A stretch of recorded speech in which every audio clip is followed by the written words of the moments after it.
Welcome to Honestly Rated, and today we'll be talking about your favorite tree chopper, Bushwhack. Bushwhack is a trap master that's always been kind of weird to me. You know, he has kind of the most human look out of anybody, that's not including Chaos and Eon, and he's just never been someone I really grappled to until recently when I played Trap Team again. I actually picked him up and used him, and I actually do like him, and I also like the big axe just because I think axes are cool. So, with him being suggested a while back, and I kind of want to do a little bit more Trap Team characters, he is a perfect fit for today's video. But before we go into the actual gameplay of Bushwhack, let me give you his lore and how he became a Skylander. Bushwhack was born as a tree elf, who are protectors of the Arcadian Timberlands.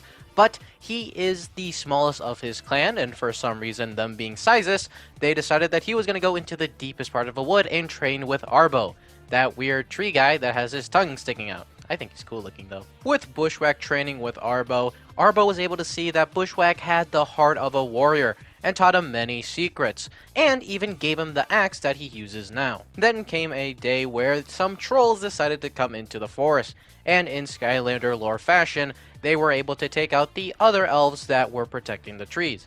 And with it, Bushwhack came out of the woodwork, you might say, and, beat them all up. Then he became one of the protectors of the tree forest with his axe skills and became a Skylander and decides to kill evil with his big axe, which is, pretty cool. If you want to see some more Honestly Rated in the future, subscribing would help me out the most. But these do also come out every single Saturday. At least I try to make sure they come out every single Saturday. And if you want to see a big playlist of every single one that I've done, it is in the description, probably one of the first things there. And if you want to see your Skylander potentially on the next one, all you gotta do is leave it down in the comments. I like to pick off of them, and it helps me just know which ones you want to see next. But with all that said and done, let's see how well crafted Bushwhack really is. Starting off, we have the Traptinium Axe and Mystic Acorn. Bushwhack as a character is fairly simple in the beginning. His Traptinium Axe is a combo-based move that moves pretty slowly, and if you get the combo too, it is also pretty slow. So, what is the trade-off for this? Well, you do pretty sizable amount of damage, because obviously with a big axe like that, I'm hoping it does a lot of damage, and if you also get that combo to land on an enemy, it will knock them upwards, allowing you a couple free hits with his axe swing, which is nice, because again, it swings super slow. Then when it comes to his acorns, it is a very low damage but highly spammable move that moves pretty quickly. Realistically, it's just kind of here to deal with chompies really quickly because, the axe swing again is kind of slow. You might get hit by a chompy, so just using the acorn to get rid of them is pretty cool. I guess you can use it to, not interact with enemies, but it would take you probably a millennia to actually kill anything with it, so you're probably going to be going in for axe swings. But other than that, he doesn't have much else. He also does have a airborne move where he slams down his axe, and he does the exact same thing with knocking up the enemies. There's going to be a lot of moves that do that though, so buckle in. And with that, that's really all I have to say for the first two. Not bad, but damage-wise, I'm hoping it's a little bit more later. Something else that I forgot to mention is that Bushwhack has a lot of pushback on his axe.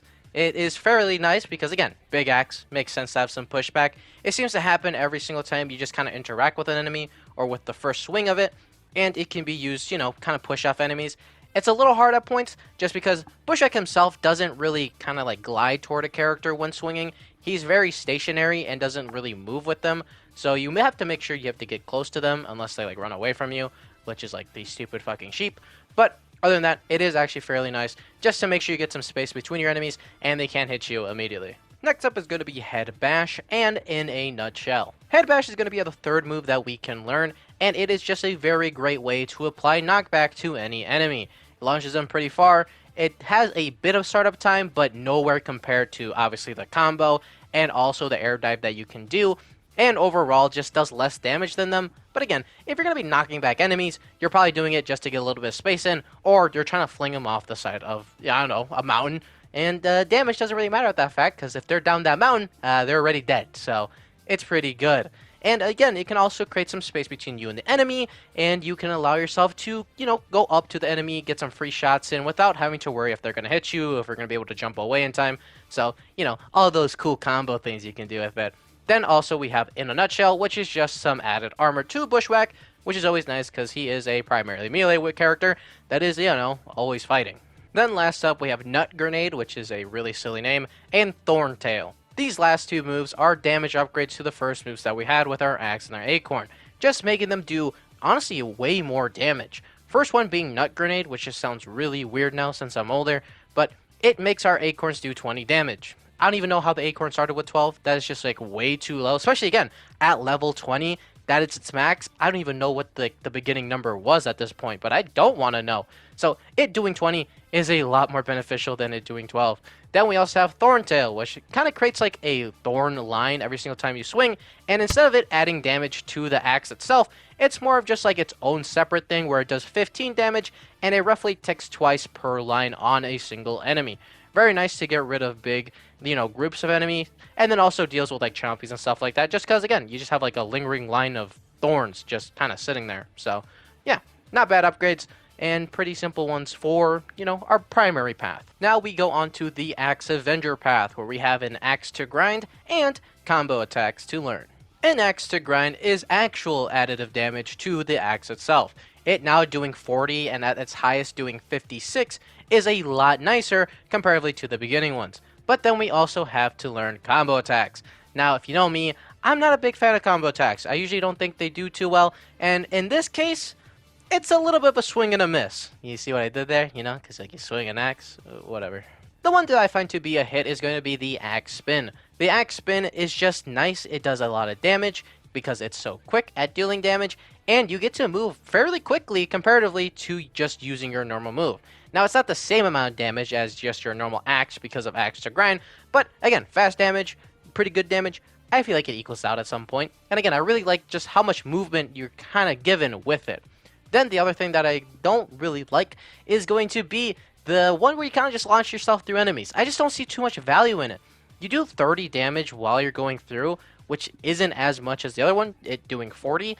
And if you have a large group of enemies, if you don't hit any enemies in the back, they won't launch upwards and have a very easy time to hit you because it has a lot of end lag.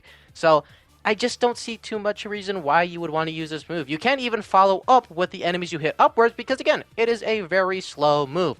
If there was just some way to cancel it in the middle of it, or if you hit an enemy and launched them maybe farther back where you could actually move, that would be nice.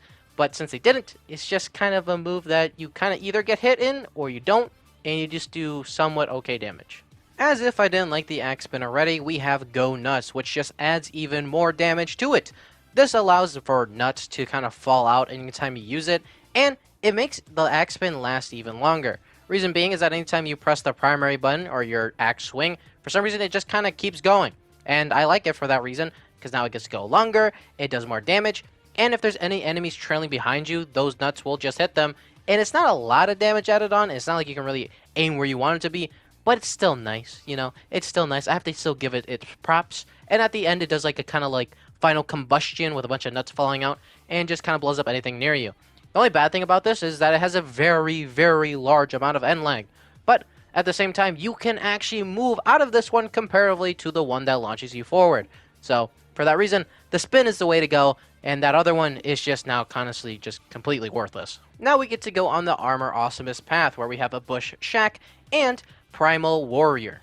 Bushwhack is something that a lot of melee characters wish they could have, and that is a auto heal of some kind. Bushwhack is fully defensive though. You don't have to hit enemies to actually get health back, but it is very slow and gives you 10 HP, which is actually somewhat high for, auto heals. It's a lot more utilized for after fights than in it. You can use it in fights. It actually does damage if they get close enough, but risking that would be kind of stupid. So yeah, but still, having an auto heal of some kind during a level, if you get really weak and you clutch out a battle, you can sit there and just get all your health back. Who cares? It's very cool for that reason. Then we also have the Primal Warrior one, which gives us more defense and also makes our head bashes do more damage. And it's very nice because it's a tool that you use a lot just to guarantee some hits in with your axe, and it doing 51 now is a pretty hefty chunk. Last on this path is going to be the Spring Forward. It adds on to our head bash where it actually lets us dash with it now instead of it just doing like a measly little jump. It is pretty nice. It sometimes doesn't push back enemies, which is kind of weird, but it makes it even do more damage now at 71. You can still do the little hop if you just press the button, which is nice, and there's really not much else to talk about it. The damage is nice. It having just a faster pace of motion with Bushwhack is pretty cool, and since you can jump at the end of it, you don't always have to do the dash because of it, so yeah. Then last up is his soul gem, Timber. Timber allows us to break a tree, which is kind of weird from the guy that's supposed to be guarding like a forest or whatever. But he does it, and it explodes into many branches, and does a pretty sizable amount of damage. I remember in Trap Team, this shit used to go crazy, and that's why I really like them. Seeing it in here, I definitely think it was nerfed, or maybe my eyes were like closed every single time I did it in Trap Team, but I swear to God, it did a lot more back in my day. But it's still nice. It isn't super beneficial in some cases since it's so slow to actually pull off. You really gotta make sure there's like 3 or 2 enemies in front of you to make sure you don't get hit. But other than that, it is alright. But with that, that is Bushwhack. Bushwhack is a very simple character. He doesn't have any like deeper things with his moves that really combo into other things. It's really just swinging, throwing a couple acorns at sometimes, and then dashing in if you really want to. So because of how simple he is, I think I'm going to have to give him the honest rating of a 3.5. Now, I'm not saying that characters have to be complex to get a nice solid 5 out of 5, but the reason I give Bushwhack a 3.5 is that, like, I just don't think his moveset was ever really diversified enough. I think a lot of things were just kind of alright upgrades by the end of it. His Soul Gem being nice in Trap Team was pretty cool, but it kind of getting watered down in here kind of sucks. I like how his paths were one offensive, one defensive. I found that to be pretty cool. And I find his actual just normal moves to be pretty alright. Something that I find that they could have maybe done better was giving Bushwhack a little bit of a better sense to get into fights. They kind of did it with his dash in the bottom path, but the problem with it is that it didn't move too quickly, and it also still ended with a lot of end lag. And that's something else that Bushwhack has kind of struggled with. The end lag of a lot of his moves, with the one combo move on the top, with the dash itself at the bottom. It just kind of hurts him when he tries to get into a fight, because then enemies are already winding up to hit them. They try to fix this by giving knockback with things, but at the same time, that just kind of equals out at the 7 point, and now you're swinging with no added benefit. So, I don't know. I just don't think he is super good in the realm, but I don't think he's bad. I think he's still a pretty fun character to play. He does still feel like a very good powerhouse when you pick that top one, and he can live for a pretty long time if you pick that bottom one. I also enjoy the auto heal for him too. There's a lot of things to like about the guy, and I think a solid 3.5 is the nicest way to go. Thank you guys for making it all the way to the end. Remember, if you want to see some more of these, subscribing would help me out the most, and make sure that you'll see it when it pops up right when I upload it. But these do, again, come out every single Saturday, or at least I make sure to try to. And if you want to see more, because you enjoyed this one, or you just want to see which ones I've done already, just chill, check out that playlist. I said it was in the description, because it's like right there, and you can click it anytime you want. And again, leave down the Skylander you want to see next. Let me know what you think of Bushwhack, if you ever played him, or maybe you want to play him. Just, you know, put it down in the comments. Other than that, though, thank you for watching this week's Honestly Rated, and I hope to see you and everybody else in the next one. Peace.